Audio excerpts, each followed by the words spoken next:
Auto workers continuing their strike. This video is from Toledo, Ohio. The United Auto Workers strike could be expanding, though, in a major way. UAW President Shawn Fain says if serious progress is not made by Friday at noon, additional auto plants will go on strike. Yeah, and they're continuing in Toledo, by the way. We have a reporter there. We just brought you that live report moments ago. The timing of the additional plants would come just more than a week after the union announced targeted strikes for each of the big three Detroit automakers.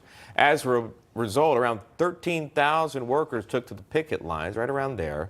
Now, unlike the original contracted deadline, Fain did not say tentative agreements needed to be reached at the companies to avoid additional strikes.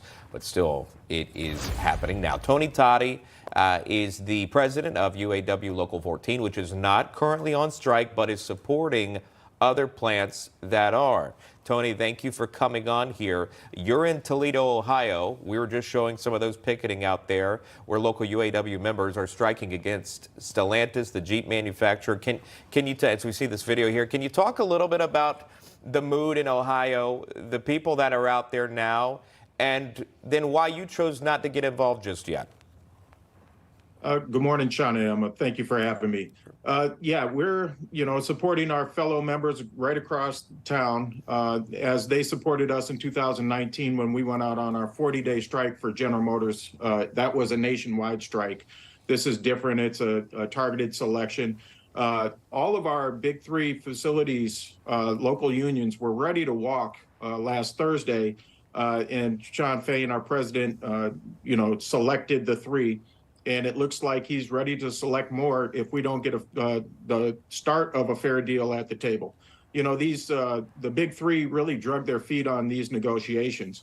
We gave them our demands about 7 weeks ago, and it wasn't until recently that they got serious. They squandered a lot of time, and hopefully we can start getting some constructive conversations at the table so more plants don't have to go down.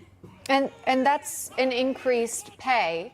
Which is part of the demands, and also the lesser work week hours, but same amount of pay. Tony, walk me through, those are, bold demands that you would like to see happen.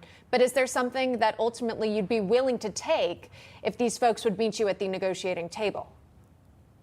Well, that's for them at the table to work out. Negotiations normally aren't done in the public, and, there's a lot of back and forth and give and take that takes place.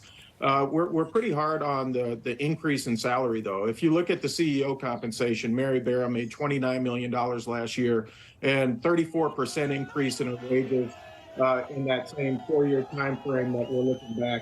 And we're just asking for something similar. These CEOs, get record compensation. The shareholders get stock buybacks to help them. And when you look to the workers that are actually providing these profits for these companies, which is fine, when it's our time, they say we can't afford that. Well, 6 weeks into the pandemic, we went back to work, and you can't make a transmission from home. That's what we make.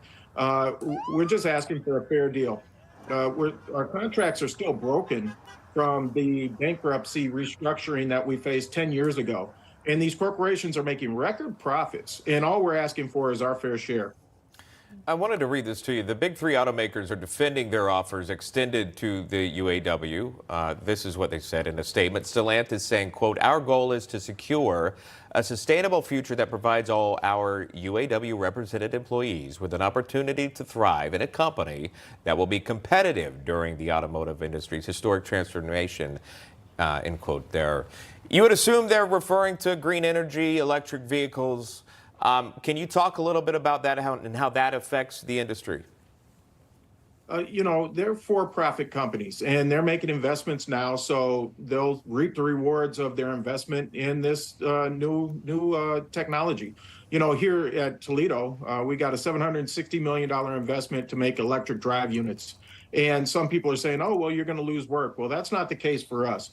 There's 2 drive units that go in every truck that we're going to help produce, and there's only 1 transmission. So I think with these new investments that we make, they should be done here. The work should be done in this country, not Mexico, not China.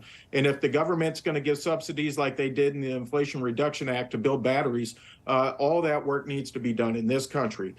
We need to have strong manufacturing in this country. That's what makes a strong tax base, and that's what makes a strong economy for our country. So hopefully we can get all the jobs that we need to secure in this new technology here in this country. Sure. Keep it made in America. It benefits American workers and makes everything more localized. But Tony, I'm wondering, with the requests for the increased salaries, the additional pay coming in, do you think those costs would be passed on in any way to the consumer, where costs of new vehicles would increase dramatically? Well, we're only 5% of the cost of the vehicle, so we're a very small portion of that. They raised the price of these vehicles astronomically, and yet we didn't get the raise. You look at the CEO compensation, and not just the CEO, it's all their top staff. We just want a fair deal. When you look at how they're making this, they're making it off our backs. These temporary employees go years on end. Still being temporary employees. This is a business show.